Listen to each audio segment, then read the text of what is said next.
vez emocionadísima por poder conversar, creo que por una excepción, porque la capturamos aquí en Madrid, a Larissa Diversent, directora de Cubalex, abogada, periodista, activista por los derechos humanos. Muchísimas gracias, Larissa, por estar aquí el día de hoy, por haber aceptado venir hasta acá, porque estamos grabando justo en Ediciones Deslinde. Gracias por la invitación. Bueno, Larissa, me gustaría comenzar por el presente de alguna manera. ¿Cuánto ha implicado para una organización como Cubalex, que se dedica a la visibilización, al monitoreo de todo lo que tiene que ver con los crímenes contra los derechos humanos en la isla, con cuánto se atenta en contra de eso? ¿Cuánto ha cambiado la organización a raíz de tu exilio y también del traslado a la propia organización a los Estados Unidos? Bueno, creo que ha sido un proceso de adaptación, porque básicamente continuamos haciendo lo mismo. La única diferencia es que la atención ya no es face to face, porque sigue siendo personalizada. O sea, hay un abogado que atiende a una persona, esa persona generalmente está en Cuba y le damos recomendación. Pero no ha cambiado la circunstancia. Por ejemplo, nosotros en Cuba dábamos asesoría, pero no podíamos representar a nadie ante un tribunal. Eso se mantiene, igual estamos fuera. Lo que ha cambiado y que ha dado la posibilidad de que la organización trabaje es la virtualidad, que en el momento en que nosotros estábamos en Cuba no podíamos hacerlo. Es decir, por ejemplo, no podíamos atender a las personas que viajaban desde Guantánamo hasta La Habana. Quizás ahora por un WhatsApp se puede hacer. Antes en Cuba, yo salí en 2017 con con organización y todo, y en ese momento todavía no había ni siquiera 3G en los teléfonos, ¿no? Entonces eso ha sido un cambio que ha sido beneficioso para nosotros poder continuar haciendo nuestro trabajo. Registrarnos y continuar el trabajo en Estados Unidos no ha sido fácil, para nada, porque la gente todavía piensa que los grants se regalan, dice, los recursos andan por ahí, tú solo tienes que y lo atrapas y ya. Para continuar el trabajo durante 7 años, quedamos ya registrados en Estados Unidos, hacer como equipo. Tenemos 3 personas las que estamos trabajando a principios de 2017-18, ya hoy ya somos más de 20, ¿no? Trabajamos de manera remota, online, no tenemos una oficina física, especialmente después de la pandemia, claro. Pero eso ha facilitado que podamos hacer una conexión o hemos logrado consolidar un equipo de trabajo comprometido, especialmente con la situación de Cuba. Ha sido difícil, pero sobre todo ha representado un reto que nos ha llevado a mantener nuestro trabajo de asesoría y asistencia a personas que están en Cuba, y sobre todo a continuar visibilizando los derechos humanos en la isla. No solo lo que tiene que ver con los activistas, sino también de manera general con la situación económica y el retroceso que ha habido en materia de salud, educación, la alimentación, ¿no? Pero creo que ha sido bueno y que en el proceso hemos aprendido, y también hemos estado compartiendo esas experiencias con otras organizaciones que después de nosotros han salido del exilio, sí, para poder adaptarse en los países de acogida. Como de crecimiento también. Sí, más que obstáculos, hemos encontrado retos que nos han ayudado a crecer. Para dar un poco de contexto también, porque creo que se me escapaba a nivel de memoria el alcance que tiene Cubalex para quienes nos están mirando, algunas cifras que vi en el sitio web y que me parecieron impactantes de alguna manera. Hasta ahora van más de 50.000 personas asistidas, más de 2.000 denuncias y más de 50 informes temáticos. Yo creo que algo a resaltar es que yo creo que uno de los mecanismos del régimen desde sus inicios ha sido precisamente las legislaciones, la Constitución, tener las leyes de alguna manera siempre a su favor, y que existe una organización que precisamente en lo jurídico, en lo legal, es que le está haciendo frente a la dictadura. A mí me parece una cosa loable y vaya, siempre he sentido como mucha admiración de lugares que están haciendo la campaña del régimen desde ese lugar. Entonces quería preguntarte ahora un poco por el pasado. En el 2016 el régimen cubano allana la sede de Cubalex. ¿Cómo era?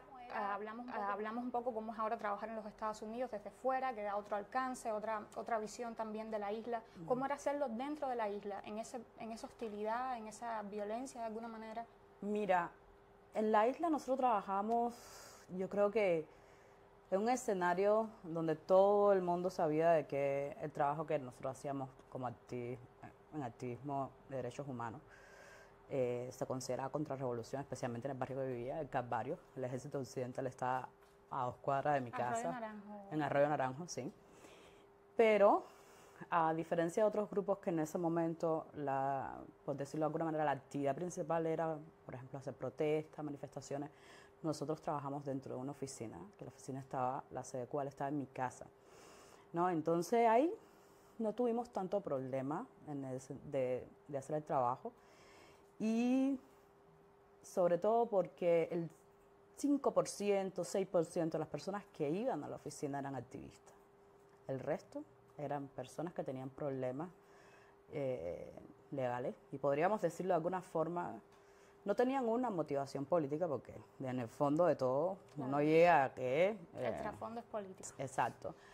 Pero principalmente está enfocada, las que iban a la oficina, en la atención de las personas privadas de libertad. O sea, las madres, las esposas, las hijas de aquellas personas que estaban presas, no importaba, nosotros no hacíamos distinción cuando queríamos o cuando ofrecíamos el servicio. Entonces, creo que lo dejaron pasar durante el tiempo que operamos en Cuba. Pues las personas viajaban desde diferentes provincias, Guantánamo, Santiago. Nosotros tenemos casos de personas que están privadas de libertad, no sé, en Granma, y la familia viajaba hasta La Habana muchas veces solo por vernos a nosotros, o sea, por recibir. Nosotros le dábamos un servicio de que si bien no podíamos representarlo ante un tribunal, sí elaboramos el escrito de revisión para que ellos presentaran, libre de costo. Nosotros imprimíamos incluso los escritos dentro de la oficina, ellos se lo llevaban ya impreso solo para presentarlo ante las instituciones. Entonces eso era alguna ventaja. Tuvimos esos casos que no eran políticos, se aceptaron incluso revisiones, ¿no? El Ministerio de Justicia. Cuando viene el problema es cuando nosotros tratamos de hacer incidencia como organización en las instituciones del Estado, ¿no? Por ejemplo, empezamos el proceso de legalización en 2015, finales de 2015, y todo es 16. El allanamiento de la oficina de Cuales fue el 23 de septiembre, 10 días antes que la ministra dictara resolución denegándonos la posibilidad de legalizarnos dentro del país. Además, en abril de ese año presentamos 3 propuestas de reforma al sistema electoral cubano, al Partido Comunista. Por supuesto, en esa vez Raúl salió diciendo que si existieran 2 partidos, uno era de él y el otro de Fidel, porque nosotros buscábamos al menos el pluripartidismo. Claro. Y luego de eso fue, bueno, pues evidentemente ya hacer incidencia tanto en las instituciones, se puede considerar como una actividad.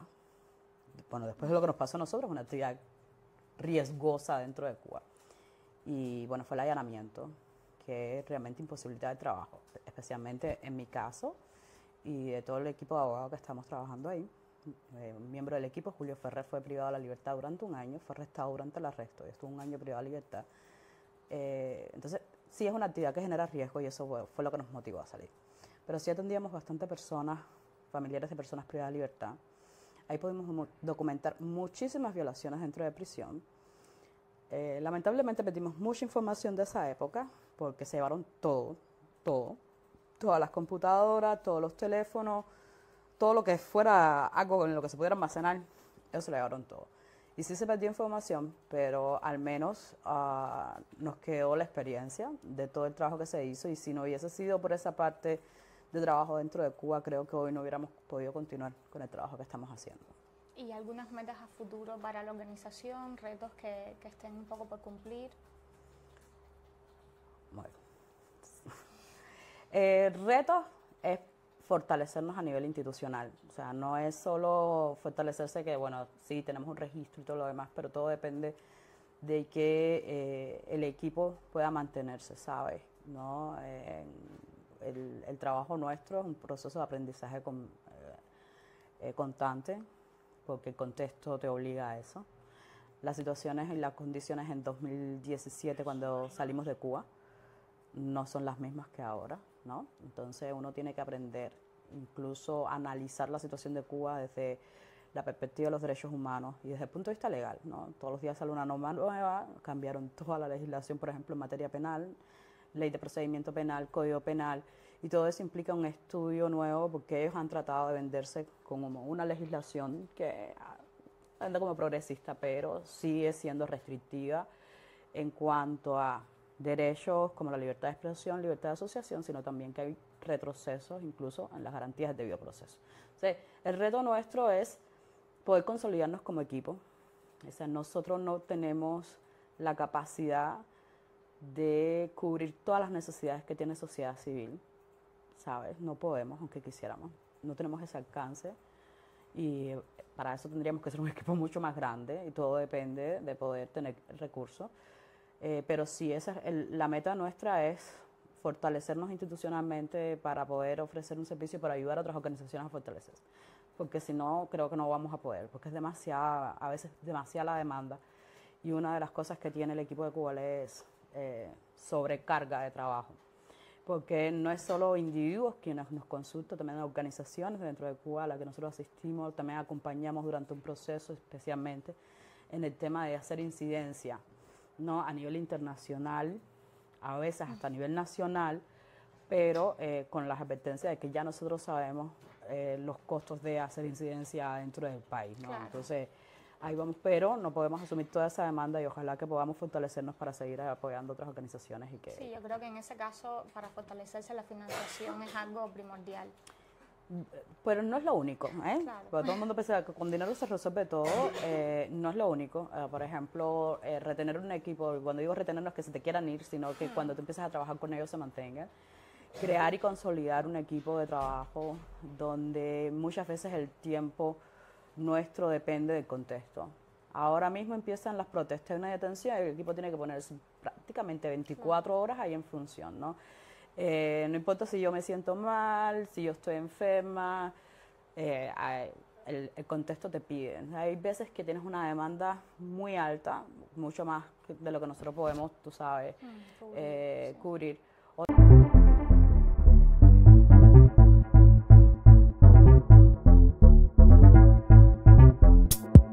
mayoría del trabajo cubale no se ve en las redes porque o los abogados se ponen a hacer el trabajo o estamos constantemente pendientes de hacer la publicación para que vean qué es lo que estamos haciendo. Claro.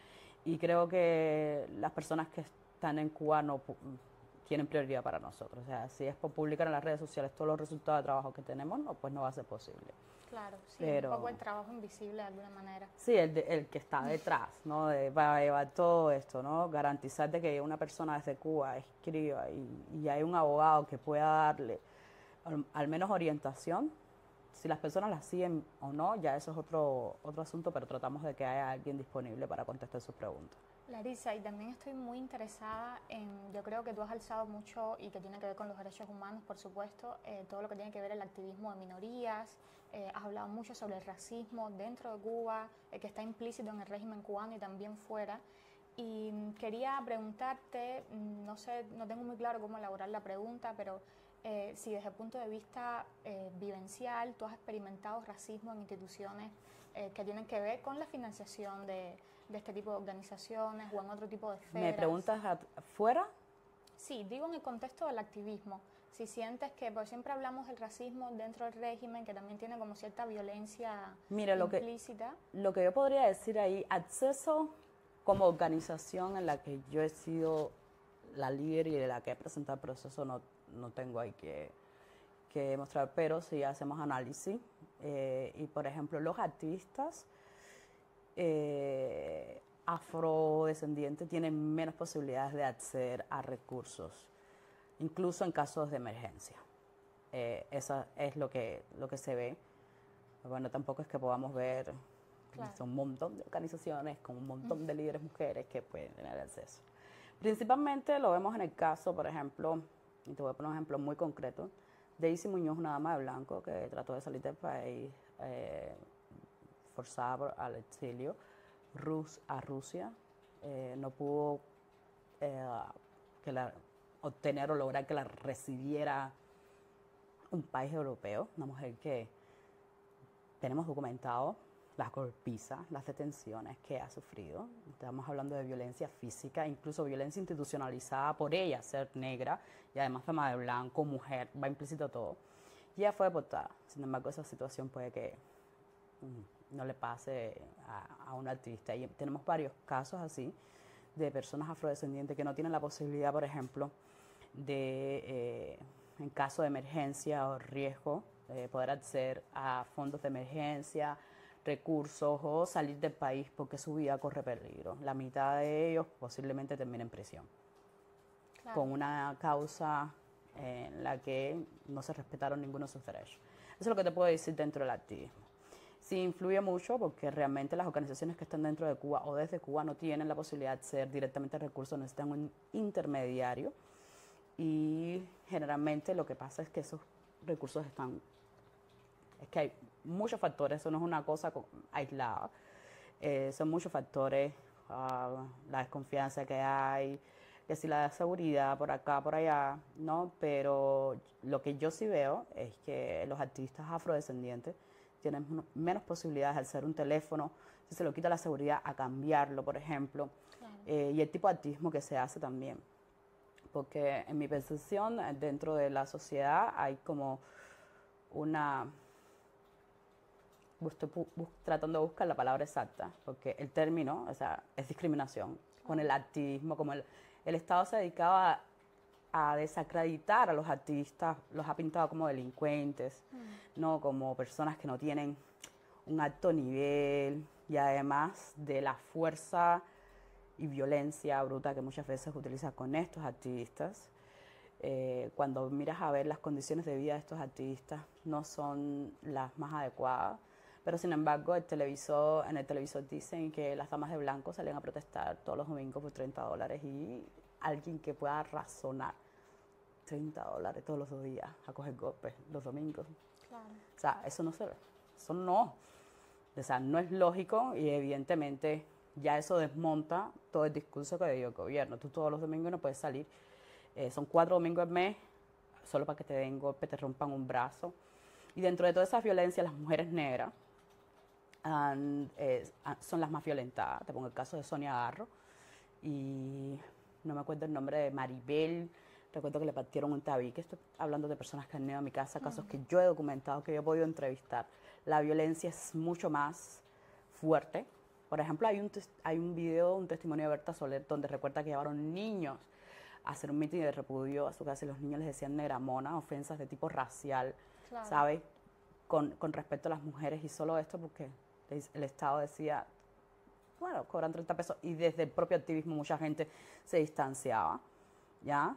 Hablando del movimiento feminista, y tengo que decirlo así, por ejemplo, el movimiento feminista puedo decir, cuando yo salí de Cuba, hablaba de feminismo, pero no hablaba de la violencia contra las mujeres activistas, porque eso era como si se lo merecieran. Estoy diciendo todo lo sincera que puedo ser en este caso, y ahí es donde yo lo he visto, ¿no? Y eso es una forma de discriminación porque no podemos abogar por libertad solo con aquellos que piensan igual que nosotros, sino seguimos construyendo la misma sociedad que tenemos ahora. Ojalá que eso cambie. Yo todavía veo un poco porque o sea, a los activistas y defensores de derechos humanos hay una declaración del derecho a defender y promover los derechos humanos que nos sirve a nosotros, a cuáles, como parte del código de ética. La única regla es no discriminar a nadie. Esa es la única regla. Y muchas veces dentro de este activismo no es que se ve y se repite, ¿no?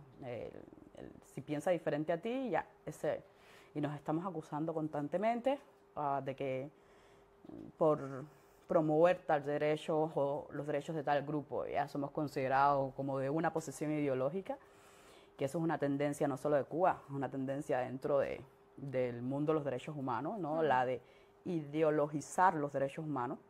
Si o eres de derecha o eres izquierda, dependencia de qué grupo tú apoyes o defiendas, y eso para mí es lo más burdo que hay. Pero lo cierto es que dentro del activismo, no tanto el acceso a los recursos cuando tú vas a presentar un proyecto a un donante en específico, pero sí cuando ese proyecto tú tienes que ejecutarlo, no todo el mundo tiene el mismo nivel de acceso.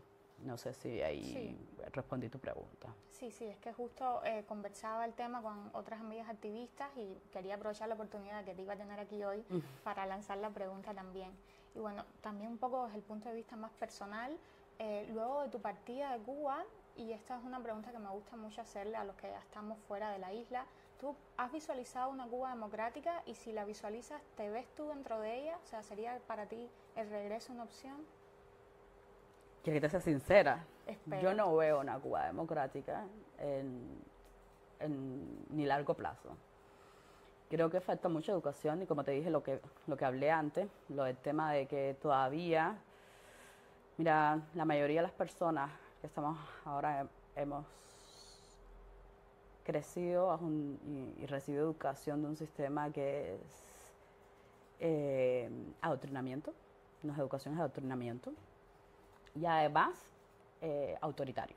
Desde que tú estás en preescolar, te paran delante del aula y te dice, el amiguito que habla, tú coges y lo anotas, y te van dando ahí el poder. Y si estás en tu casa, a mirarle las al vecino para ver qué fue lo que llevó. No es un sistema que tiene unas cosas ahí muy macabras que para construir realmente una sociedad democrática, muchas de esas actitudes tienen que desaparecer y están sumamente arraigadas dentro de la población. O sea, se hace falta mucha educación, mucha sensibilización sobre el tema de respetar la privacidad, ¿no? De que respeten tu derecho a hablar o entrevistar a cualquier persona, ¿no? Claro. Si quieres ir al concierto de aquel músico, aquel más, puede que yo no esté de acuerdo con ese músico o con la persona o tu entrevistado, pero no quiere decir que te voy a atacar a ti de manera personal solo porque tú hiciste la entrevista o porque participaste en el concierto de esa persona y yo lo veo todavía. Entonces, para mí, incluso aquellos que dicen que están luchando por la democracia, veo actitudes dictatoriales, que es una copia de patrones, es una cosa que se repite. Evidentemente, vuelvo y te repito, al ser democrático no se nace, se aprende. O sea, hace falta mucha educación en materia de derechos humanos para decir que vamos a construir una Cuba democrática. O sea, podemos cambiar de sistema, ¿eh? Eso no quiere decir que mañana cambie el sistema y ya tenemos una Cuba democrática. Para eso hay que trabajar muchísimo, una cosa a largo plazo. Qué bueno, el mismo eslogan que identifica a Cubalex, creo que son acciones por una Cuba democrática. Estado de Derecho. Estado de Derecho, donde perdón. Nadie esté por encima de la ley, todos estemos ahí, la ley esté encima y ya. Pero claro, veo muy lejos todavía una Cuba democrática.